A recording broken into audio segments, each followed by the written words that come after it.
माघ मास महात्म्य अध्याय दूसरे की कथा।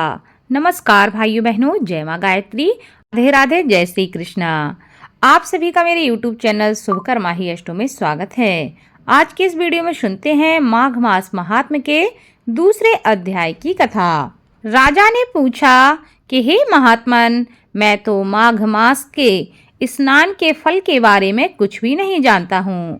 कृपया करके आप मुझे विस्तार पूर्वक इसके बारे में बताएं ताकि मुझे पता चल सके इसका पुण्य फल क्या है। राजा के ऐसे वचन सुनकर तपस्वी कहने लगा कि हे राजन, भगवान सूर्य बहुत शीघ्र उदय होने वाले हैं, इसलिए यह समय हमारे लिए स्नान का है, कथा का नहीं।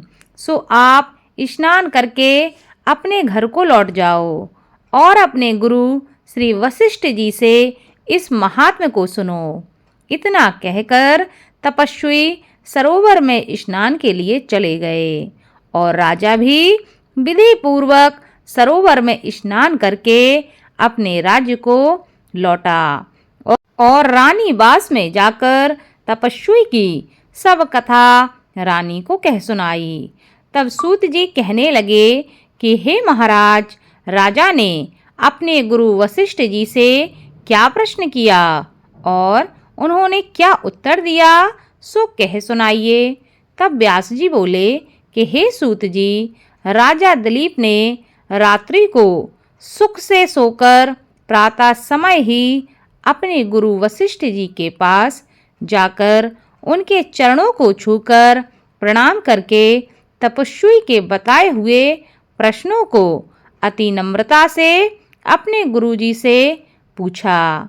गुरुजी, आपने आचार, दंड, नीति और राज्य धर्म तथा चारों वर्णों के चारों आश्रमों की क्रियाओं, दान और उनके विधान, यज्ञ और उनकी विधियां, व्रत, उनकी प्रतिष्ठा तथा भगवान विष्णु की आराधना अनेक प्रकार से तथा विस्तार पूर्वक मुझे बताई है।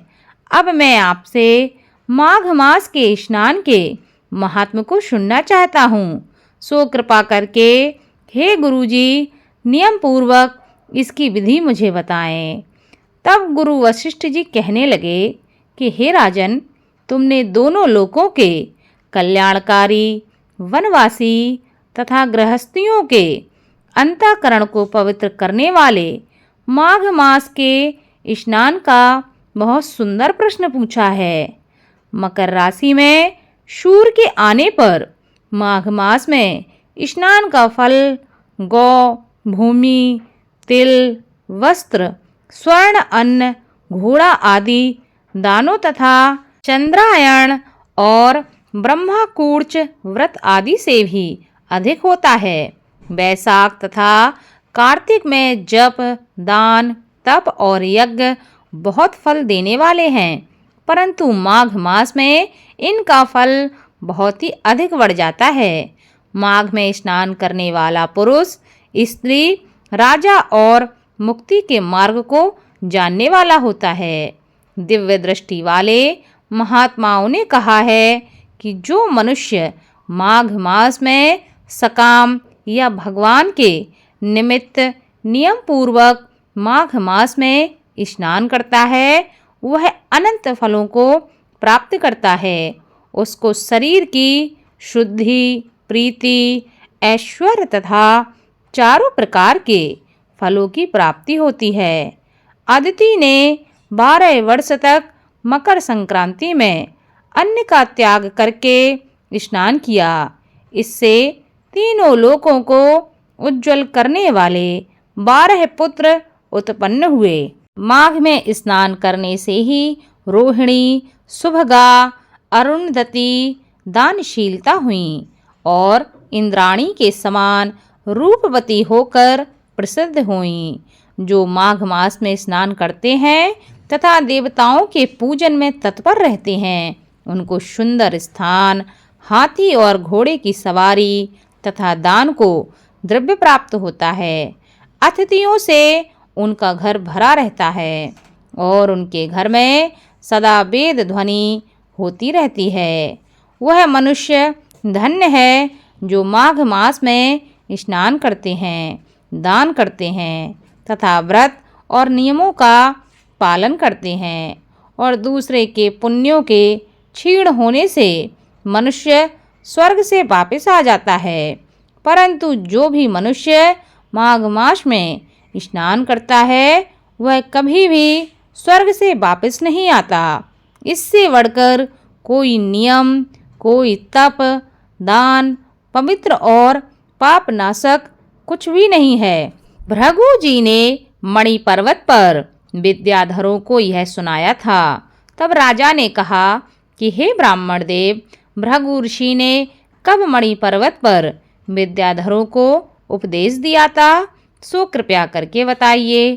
तब ऋषि जी कहने लगे कि हे राजन, एक समय 12 वर्ष तक वर्षा न होने के कारण, सारी प्रजा क्षीण होने के कारण संसार में बड़ी उद्विग्नता फैल गई। हिमाचल और विंध्याचल पर्वत के मध्य का देश निर्जन होने के कारण श्राद्ध, तप तथा स्वाध्याय सब कुछ छूट गए। सारा लोक विपत्तियों में फंसकर प्रजाहीन हो गया। सारा भूमंडल फल और अन्न से रहित हो गया। तब विंध्याचल से नीचे बहती हुई नदी के सुंदर वृक्षों से आच्छादित अपने आश्रम से निकलकर श्री भृगु ऋषि अपने शिष्यों के सहित हिमालय पर्वत पर गए। इस पर्वत की चोटी नीली और नीचे का हिस्सा सुनहरी होने से सारा पर्वत पीतांबरधारी श्री भगवान के सदृश लगता था।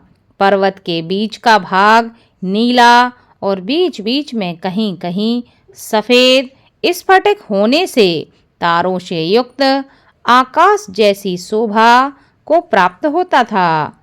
रात्रि के समय वह पर्वत दीपकों की तरह चमकती हुई दिव्य औषधियों से पूरित किसी महल की शोभा को प्राप्त होता था।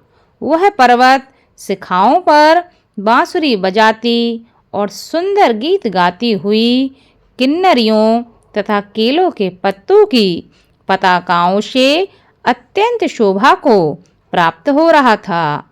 यह पर्वत नीलम, पन्ना, पुकरास तथा इसकी चोटी से निकलती हुई रंग बिरंगी किरणों से इंद्रधनुष के समान प्रतीत होता था। स्वर्ण आदि सब धातुओं से तथा चमकते हुए रत्नों से चारों ओर फैली हुई अग्नि ज्वाला के समान शोभायमान था।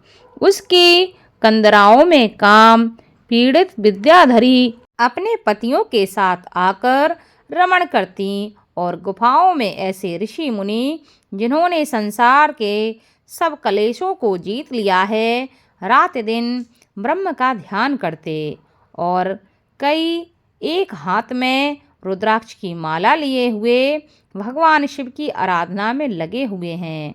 पर्वत के नीचे भागों में जंगली हाथी अपने बच्चों के साथ खेल रहे हैं तथा कस्तूरी वाले रंग बिरंगे मृगों के झुंड इधर उधर भाग रहे हैं।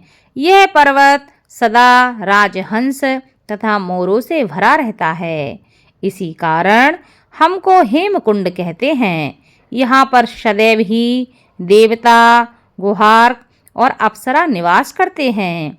इसी के साथ माघ मास महात्म्य के दूसरे अध्याय की कथा संपन्न हुई। आगे की कथा तीसरे अध्याय में आपको सुनने को मिलेगी। धन्यवाद।